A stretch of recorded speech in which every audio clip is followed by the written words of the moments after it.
Energy audits. Energy audits are essential for identifying inefficiencies, optimizing resource usage, and driving cost savings. This session explores audit types, processes, and key conservation measures to improve energy management in facilities. Let's dive into the methods and strategies to unlock energy-saving opportunities. Topics to be covered. Define the information obtained by performing an energy audit. Characterize the different types of audits. Prepare data for an audit. List the activities and steps in an energy audit. Energy audit steps. The image depicts the steps involved in conducting an energy audit. Steps. 1. Measure current practice. The first step involves gathering data about current energy usage practices. 2. Compare results with standards. Compare the gathered data with industry standards or benchmarks. 3. Reflect, plan and change. Identify areas for improvement and develop a plan to implement changes. 4. Re-audit. Conduct a follow-up audit to evaluate the effectiveness of the implemented changes and make further adjustments if needed. Why energy audit? Develop database. An energy audit helps to develop a database of energy usage, which can be used to track progress and identify areas for improvement. Determine whether energy is being used efficiently. An energy audit can help to determine whether energy is being used efficiently. Identify cost savings. Energy audits can help to identify cost savings. Identify opportunities for saving energy. An energy audit can help to identify opportunities for saving energy, such as by improving insulation, upgrading lighting, or installing energy-efficient appliances. Highlight potential improvements to existing systems. An energy audit can help to highlight potential improvements to existing systems, such as by identifying leaks, upgrading equipment, or changing operating practices. Assist in planning for future expansion. An energy audit can help to assist in planning for future expansion. Types of energy audits. There are several types of energy audits, each serving distinct purposes. Preliminary audits provide a basic assessment of energy usage, while walkthrough audits involve a visual inspection to identify major issues. Detailed audits offer an in-depth analysis of energy usage and costs, and targeted audits focus specifically on certain systems or areas. Understanding these types helps organizations choose the right approach for their energy management needs. Energy management cycle. The energy management cycle is essential for effective energy usage. It begins with company commitment, ensuring organizational support for energy initiatives. Next, it involves understanding energy use through analysis of patterns and consumption. Planning and organization lead to developing a structured energy management plan, which is followed by the implementation of energy-saving measures. Finally, verification, monitoring, and reporting ensure continuous assessment of energy management performance. Energy management system. The image illustrates an energy management system, EMS, that comprehensively manages the energy consumption of various facilities. The system includes power generation, cold water, and steam production, along with various energy-related facilities such as gas engines, turbines, boilers, and incinerators. The EMS monitors and controls the operation of these facilities, optimizing energy usage and minimizing CO2 emissions. Additionally, it analyzes the types and costs of fuel and maintains system power balance. Pumping systems. Pumping systems are crucial for efficient energy management. A comparison reveals that conventional systems typically operate at an efficiency of around 31%, while energy-efficient systems can achieve efficiencies of up to 72%. This significant difference highlights the importance of upgrading to high-efficiency motors and low-friction piping. Such enhancements not only improve efficiency but also lead to substantial energy savings. Investing in energy-efficient pumping systems is a critical step in optimizing overall performance. Ventilation systems. Efficient ventilation strategies are essential for minimizing energy use while improving air circulation. These strategies focus on optimizing airflow to ensure adequate ventilation without unnecessary energy expenditure. Implementing energy-efficient technologies and practices can significantly reduce heating and cooling costs. Additionally, the use of demand-controlled ventilation systems can adjust airflow based on occupancy levels. By prioritizing ventilation efficiency, facilities can enhance comfort while saving energy. Efficient lighting systems. Transitioning to energy-saving lighting options is a smart strategy for reducing energy consumption. LED lighting offers a highly efficient alternative to traditional bulbs, providing significant savings over time. Automated controls can further enhance efficiency by adjusting lighting based on occupancy and natural light levels.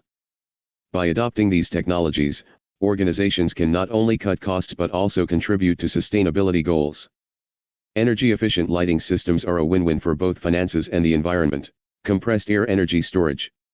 Compressed air energy storage systems are an innovative approach to managing energy in industrial settings. By capturing and storing energy in the form of compressed air, facilities can utilize it efficiently during peak demand periods. This method not only optimizes energy usage but also reduces operational costs. Implementing efficient compressed air solutions can lead to significant energy savings and improved sustainability. As industries evolve, leveraging compressed air energy storage will be increasingly important. Steam system efficiency. Improving steam system efficiency is essential for maximizing energy use in many industrial processes. Enhancements in steam generation, distribution, and insulation can lead to substantial energy savings. Regular maintenance and upgrades ensure that steam systems operate at peak efficiency. Implementing advanced monitoring technologies helps identify inefficiencies early on. By prioritizing steam system efficiency, organizations can reduce costs and enhance overall productivity. Efficient refrigeration/HVAC systems. Optimizing refrigeration and HVAC systems is critical for energy conservation in facilities. Energy-saving methods include upgrading to high-efficiency units and implementing smart controls. These technologies help reduce energy consumption while maintaining optimal climate conditions. Regular maintenance ensures systems operate efficiently and extends their lifespan.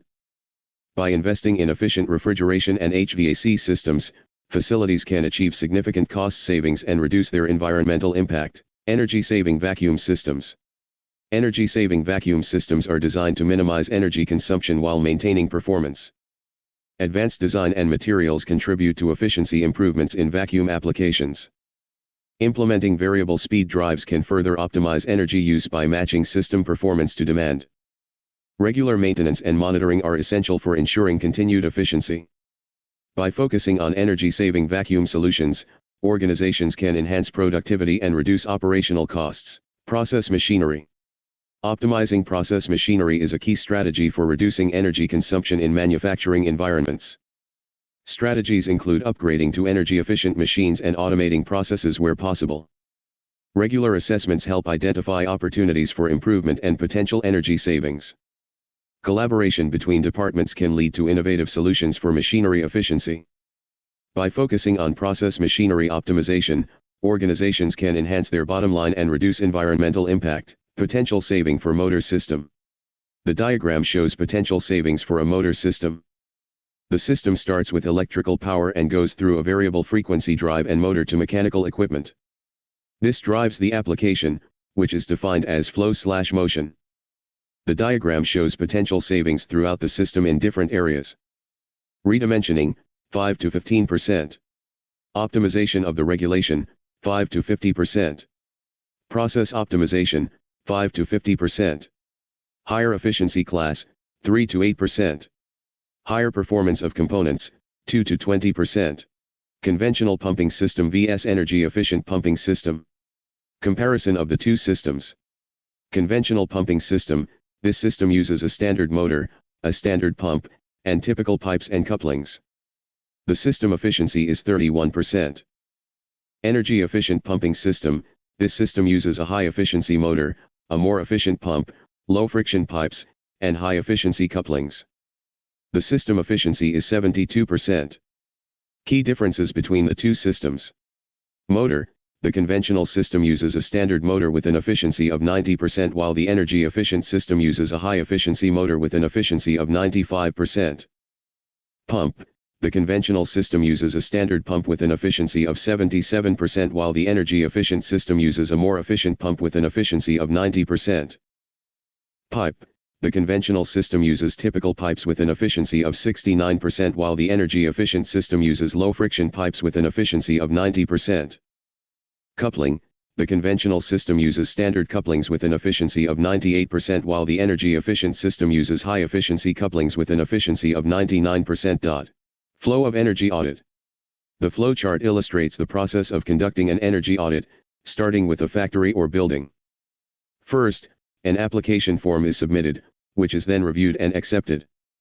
Next, implementation procedures are defined, followed by a discussion with stakeholders. An on-site audit is then performed, including an interview and review of documents. This audit is free of charge and leads to a report with field confirmations and improvement proposals. The report undergoes a review process, considering economic feasibility, quantification, and potentially a presentation meeting. Finally, the audit concludes with a follow-up stage to ensure the implementation of the proposed improvements. The entire process is overseen by the ECCJ, Energy Conservation Center Japan, which provides expertise and guidance throughout the energy audit. Activities performed by an auditor. Understanding site and gathering data. This involves the auditor examining the site to be audited and collecting any relevant data. This can include conducting interviews, reviewing documents, and observing processes. Measuring and testing. Once the auditor understands the site and has collected data, they can start measuring and testing various aspects of the site. This can include performance metrics, compliance standards, and financial data. Assessing the situation. Based on the data collected and the measurements taken, the auditor can assess the current situation of the site. This includes identifying any areas of weakness or risk. Proposing an action plan. Based on the assessment, the auditor can propose an action plan to address any identified problems or risks. This plan might include recommendations for improvement, changes in process, or additional training. Kick-off meeting. Purpose. Get alignment with auditors and management. Topics to discuss. Communication, frequency and channel of communication. Testing, expected changes in testing procedures. Control changes, update of control changes. Focus, areas of enhanced focus. Timeline and related deadlines. Audit committee involvement. Data, understanding source data. Expectations with clients and auditors, including IT audit. On-site inspection. On-site inspection in energy audits is a critical step where energy auditors physically examine a facility to identify energy consumption patterns, inefficiencies, and potential areas for improvement. This process involves gathering detailed data on building systems, equipment, and operations, including HVAC systems, lighting, insulation, and production processes. Auditors assess the condition and performance of equipment, measure energy usage with specialized instruments, and observe operational practices to detect inefficiencies such as leaks, wastage, or overuse. Data analysis steps. The image illustrates a 5-step process for data analysis. 1. Performing engineering calculation. This involves conducting calculations related to the engineering aspects of the project.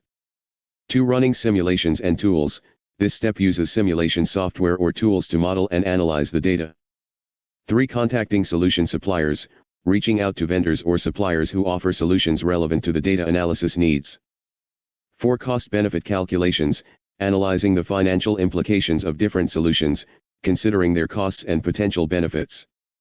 5. Writing deliverables, documenting the findings of the analysis in a clear and concise manner, including reports, presentations, or other relevant materials. Energy conservation measures. The infographic illustrates energy conservation measures for cooling systems. These measures are categorized into 7 distinct areas. Airflow optimization, reduce bypass and recirculation. Humidification controls, utilize local or centralized controls. Networking cooling systems, enable communication to optimize operation. CRAC sequencing, operate cooling as needed. Operational settings, optimize temperature and humidity settings to match site conditions. Cooling tech upgrade, retrofit, refurbish, or replace existing technology. Calibration and measurement, review system controls for optimal performance. VFDs, equip pumps and fans with variable frequency drives. Energy consumption breakout. The pie chart illustrates the breakdown of energy consumption, with chillers consuming the highest percentage at 57.5%. Other common equipment consumes the second highest percentage, accounting for 11.8% of the total energy consumption. Hot water boilers contribute 8.4% to the total consumption. Fan coil units are responsible for 8.1% of the energy consumption. Lights consume 7.4% of the total energy. Other internal components consume 5.1%. Exhaust fans use 1.6% of the energy. External consumption accounts for a negligible 0.1% of the total energy consumption. Overall, the data highlights that chillers are the most energy-intensive component in the system, followed by other common equipment. Action plan contains The image depicts the components of an action plan, represented as puzzle pieces. Objective, the goal or desired outcome of the plan.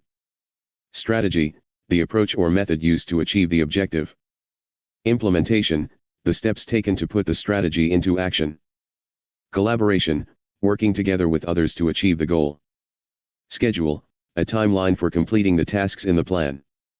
Check, a process to monitor progress and make adjustments as needed. Act, taking action to implement the plan and reach the objective. Thank you for your attention. For more details, please contact TSD Office Engineering GHG. We appreciate your interest in ESG initiatives.